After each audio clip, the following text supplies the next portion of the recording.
मित्रों, शिक्षा सर्वस्व में आपका स्वागत है। तो आज मैं लेकर उपस्थित हूँ द्विगु समास। तो इससे पहले कर्मधारय समास हम कर चुके हैं। अब द्विगु समास देखेंगे। द्विगु समास में सबसे पहले हम नियम देखेंगे कि नियम में है कि संख्या पूर्व हो द्विगु हो। सूत्र है, इसका अर्थ हो गया कि जिस समास का पूर्व पद संख्यावाची हो और समाहार का बोध हो उसे द्विगु समास कहते हैं। मतलब कह रहा है कि जिस समास का पूर्व पद संख्यावाची हो। मैं इससे पहले कर्मधारय समास में बता चुका हूं इससे पहले और कि यहाँ पूर्व पद और उत्तर पद क्या होता है। तो यहाँ ये हुआ, मान लीजिए बीच इससे पहले पूर्व क्या हो गया, ये पूर्व पद, ये हो गया आपका उत्तर पद। यहाँ पर में दो शब्द है तो इसमें पूर्व पद कौन हो गया, तो ये वाला आपका पूर्व पद हो गया और ये वाला आपका उत्तर पद हो गया। उत्तर बाद वाला, पूर्व मीन्स पहले वाला। ठीक है, तो क्या कहा यहाँ कि जिस समास का पूर्व पद संख्यावाची हो और समाहार का बोध हो, समाहार मतलब एकता का बोध हो, तो उसे हम द्विगु समास कहते हैं। ठीक, तो क्या यहाँ पर में देखेंगे कि संख्यावाचक क्या, तो संख्या त्रयानाम, सप्तानाम, नवानाम, अष्टानाम, पंचानाम, ठीक, नवानाम। तो इस तरह से आपको करा है कि पहला वाला जो शब्द है पूर्व पद, इस पूर्व पद में क्या होना चाहिए, तो संख्यावाचक होना चाहिए। बात समझ गए। चलिए अब नेक्स्ट में देखेंगे, करा है कि नेक्स्ट 2 में कि द्विगु समास में समस्त शब्द प्रायः एक वचनांत नपुंसक होता है। प्रायः यहाँ कभी कभी स्त्रीलिंग में भी जाता है। तो क्या कहा कि एक वचनांत, ये आपका कंप्लीट हमेशा रहेगा। ठीक है, तो क्या कहा कि द्विगु समास में समस्त शब्द मतलब ये आपका समस्त शब्द क्या हुआ, ये ठीक है ना। त्रिभुवनम, सप्तशती, नवरत्नम, अष्टाध्यायी, उसके बाद पंचखट्वा, नवग्रहम, ये सब आपका क्या हो जाएगा, ये आपका समस्त पद है।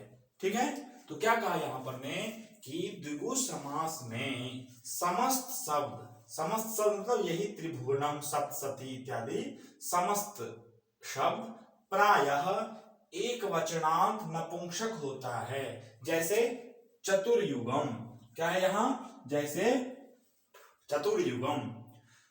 बात समझ गए।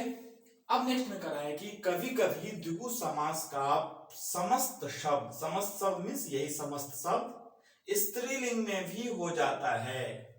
समझ गए, जिसमें ई की मात्रा लगाते हैं तो अष्टाध्यायी और आ का मात्रा लगाएंगे तो पंचखट्वा शब्द बन जाएगा। समझ गए बात। रहेगा हमेशा एक वचन में ही, लेकिन शब्द के कारण स्त्रीलिंग में भी कभी कभी जाता है, लेकिन प्रायः आपका इस नपुंसकता में ही रहेगी। तो क्या कहा यहाँ पर में कि कभी कभी द्विगु समास का समस्त शब्द स्त्रीलिंग में भी हो जाता है, स्त्रीलिंग भी हो जाता है। ठीक है, चलिए नेक्स्ट में करा है कि द्विगु समास में विग्रह करने पर दोनों पदों में षष्ठी का प्रयोग करते हैं। जब हम द्विगु समास देख लीजिए, जैसे द्विगु समास का हम विग्रह करेंगे तो द्वंद्व में क्या होता है, द्वंद्व में चौ का प्रयोग। और द्विगु समास में जब हम विग्रह करेंगे, द्विगु समास में जब हम क्या करेंगे, विग्रह करेंगे, तो विग्रह करते समय क्या हो जाएगा, दोनों पदों में, इसमें भी और इसमें भी, दोनों में क्या हो जाएगा, तो षष्ठी विभक्ति का प्रयोग करेंगे। द्विगु समास में विग्रह करने पर, विग्रह मीन्स यही दो शब्द को जब हम अलग करते हैं, ये क्या हो गया आपका, ये हो गया आपका समस्त पद और ये हो गया आपका ये विग्रह पद। जब हम विग्रह करते हैं मतलब अलग करते हैं, तो क्या कहा, द्विगु समास में विग्रह करने पर, विग्रह करने में त्रयानाम भुवनानाम, यही हुआ विग्रह। क्या कहा, द्विगु समास में विग्रह करने पर दोनों पदों में एक पहला पूर्व पद और उत्तर पद, दोनों पदों में षष्ठी का प्रयोग होता है। समझ के बाद षष्ठी का प्रयोग होता है। तो यहाँ पर में जैसे बोलते हैं ना, रामानाम बालकानाम कृष्णानाम छात्राणाम रामयो बालकयो कृष्णयो छात्रयो इत्यादि, रामस्य बालकस्य, ये सब। तो यहाँ पर में एक तो स्य तो होगा नहीं, ये या तो दो रहेगा या दो से अधिक, तो क्या हुआ यहाँ पर में त्रयानाम भुवनानाम समाहार। और क्या कहा, और अंत में समाहार पद जोड़ते हैं या समाहार का प्रयोग करते हैं। तो क्या हो जाएगा, आपका बात समझ गए कि त्रयानाम भुवनानाम, षष्ठी विभक्ति का प्रयोग, दो से अधिक है इसीलिए बहुवचन का प्रयोग किया। यदि दो रहता तो द्वयो, समझ गए बात, द्विवचन का प्रयोग करते। यहाँ पर क्या है, तो बहुवचन का प्रयोग कर रहे हैं, इसलिए बहुवचन का प्रयोग कर रहे हैं क्योंकि तीन है, दो से अधिक है, तीन है। यहाँ भी ये ठीक ना, यहाँ 7 का है, यहाँ 9 का है, यहाँ 8 का है, 8 का है, यहाँ पर 3 का है, इसीलिए यहाँ पर में बहुवचन में ले जाना ही ले जाना है। किस बहुवचन में, तो षष्ठी बहुवचन में। और क्या करना है, तो समाहार का लास्ट में यहाँ जोड़ देना है। समझ गए बात। तो यहाँ षष्ठी का प्रयोग दोनों में, षष्ठी का प्रयोग दोनों में, षष्ठी का प्रयोग दोनों में, षष्ठी का प्रयोग दोनों में, और लास्ट में समाहार जोड़ देना है। क्या हो जाएगा, त्रयानाम भुवनानाम समाहारः त्रिभुवनम। अब इसको जोड़ेंगे कैसे हम, तो जोड़ेंगे हम इसको डायरेक्ट जोड़ेंगे, जैसे त्रयानाम, त्रयानाम शब्द है यहाँ पर में, इसको त्रि ले लेंगे, ठीक है, यहाँ नहीं दिखेगा लगता है। तो जैसे यहाँ पर हम इसको ये है तो त्रि शब्द यहाँ ले लेंगे, ठीक, त्रि शब्द ले लेंगे, किसका, त्रयानाम का त्रि ले लेंगे। अब भुवनानाम का मेन शब्द क्या है, भुवन शब्द है, हाँ, भुवन शब्द मेन है, और मो जोड़ देंगे नपुंसकता के लिए, क्या हो गया, त्रिभुवनम। समझ गए बात। सेम उसी प्रकार सप्तानाम शतानाम समाहारः। तो अब देख लेंगे आप, यहाँ क्या कहा कि सप्तानाम शतानाम समाहार, षष्ठी बहुवचन है दोनों में, ठीक, ओके। अब समाहार को भी प्रयोग किए हैं, कहें कि समाहार भी जोड़ देना है, इसका भी सही है, ठीक है, कोई बात नहीं। अब हम देखेंगे नेक्स्ट में, अब देखेंगे कि यहां पर में कैसे इसको जोड़ेंगे। सप्तानाम का मूल शब्द क्या है बाबू, बताओ। सप्त शब्द है मूल आपका, सप्तानाम का सप्त शब्द मूल शब्द है। अब देखेंगे शतानाम का मूल शब्द क्या है, तो शत शब्द आपका यहाँ पर में मूल शब्द है, ठीक है ना। और यहाँ पर में स्त्रीलिंगता में दीर्घ ई की मात्रा जोड़ देंगे, स्त्रीलिंग बनाने के लिए, स्त्रीलिंग बनाने के लिए दीर्घ ई की मात्रा जोड़ देंगे, क्या हो जाएगा आपका सप्तशती, ठीक है ना। चलिए नेक्स्ट में अब देखेंगे, कहना है कि नवानाम रत्नानाम समाहारः। तो यहाँ क्या हो जाएगा, नवानाम का क्या लेंगे, मूल नव लेंगे, रत्नानाम का मूल क्या लेंगे, रत्न ले लेंगे, और समाहार ये सब वैसे प्रयोग के लिए क्या जाता है, तो नव और रत्न ले लेंगे और उसमें नपुंसकता कर देंगे, मौल जोड़ देंगे, क्या हो जाएगा आपका नवरत्नम। दिख रहा है। चलिए बात समझ गए। नेक्स्ट में अब देखेंगे हम अष्टानाम अध्यायानाम समाहारः। क्या हो जाएगा, अष्टाध्यायी। जैसे अष्टानाम का क्या ले लेंगे, अष्टानाम का अष्ट ले लेंगे, अष्टानाम का क्या लेंगे, अष्ट लेंगे। उसके बाद अध्यायानाम का क्या ले लेंगे, तो अध्याय ले लेंगे, अध्याय ले लेंगे, उसमें ई की मात्रा जोड़ देंगे, क्या हो जाएगा, स्त्रीलिंग बनाने के लिए हो जाएगा आपका अष्ट और अध्याय, और मिलके क्या हो जाएगा, यहां आ हो जाएगा ना, ये वाला और ये वाला और मिलके, तो क्या हो जाएगा आपका अष्टाध्यायी, ठीक है ना। तो यहां पर लिखा हुआ है अष्टाध्यायी।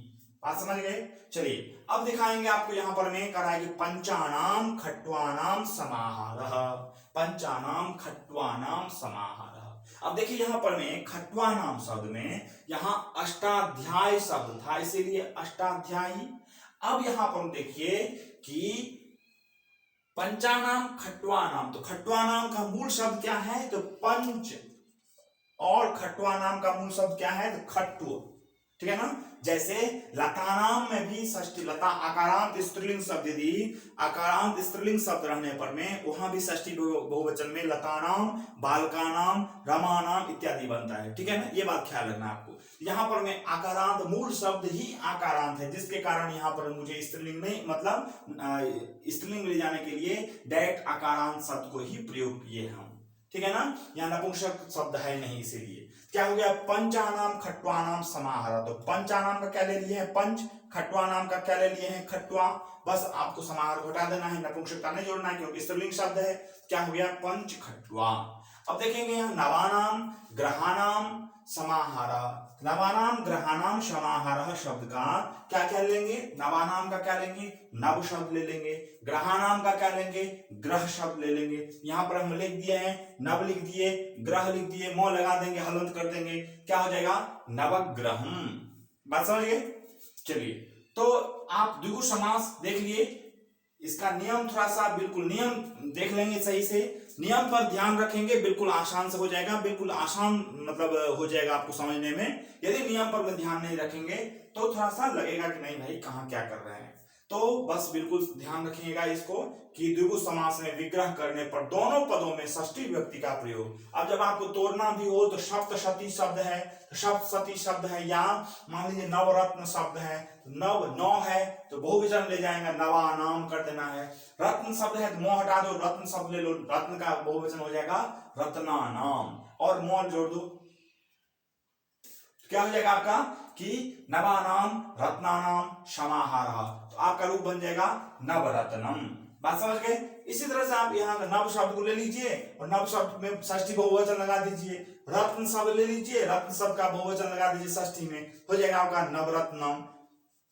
अब अष्टाध्यायी शब्द है तो ई को हटा दीजिए, अष्ट और अध्याय शब्द ले लीजिए, तो अष्टानाम और इसमें षष्ठी जोड़ दो, अष्टानाम हो जाएगा। अध्यायानाम, ये यहाँ पर में अध्यायानाम कर दो, अष्टाध्यायी हो गया।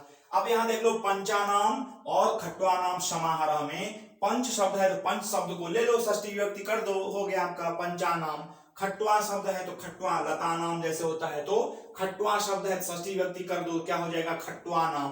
तो उसमें समाहार लेकिन जोड़ना नहीं भूलना है, बात समझ रहे हैं ना। और अंत में क्या होता है, तो समाहार हम जोड़ते हैं, किसको जोड़ते हैं, समाहार को जोड़ते हैं।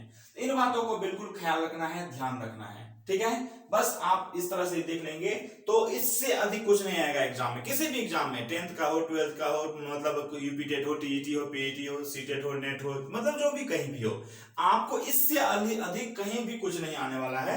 बस यही सारा शेड्यूल है, इसको बिल्कुल थोड़ा सा इन नियमों को थोड़ा सा देख लीजिए, आसान तरीका, ठीक है ना। बस उसके आधार पर आप इसको, इसका जो भी उदाहरण है उसको देखेंगे, बिल्कुल सही हो जाएंगे। यदि आपको अच्छा लगे वीडियो तो बिल्कुल सबसे पहले सब्सक्राइब कर लीजिए, ताकि नेक्स्ट वीडियो फिर जब हम तत्पुरुष देंगे, द्वंद्व देंगे, उसके बाद और समास देंगे, फिर उसके बाद चलेंगे और में कारक में चलेंगे, तो कंटिन्यू मेरा वीडियो जारी रहेगा, वीडियो जारी है। और आप सब्सक्राइब किए रहेंगे तब तो आपका आप तक लिंक जाएगा, इसका नोटिफिकेशन जाएगा, ठीक है। तो इसलिए सबसे पहले आप सब्सक्राइब कर लीजिए और लाइक भी कीजिए, ताकि थोड़ा सा मेरा भी मनोबल बढ़ेगा, ठीक है। चलिए फिर हम नेक्स्ट वीडियो के साथ मिलते हैं, तब तक के लिए धन्यवाद। यदि कहीं कोई दिक्कत लगे तो कमेंट कीजिएगा। ओके, धन्यवाद।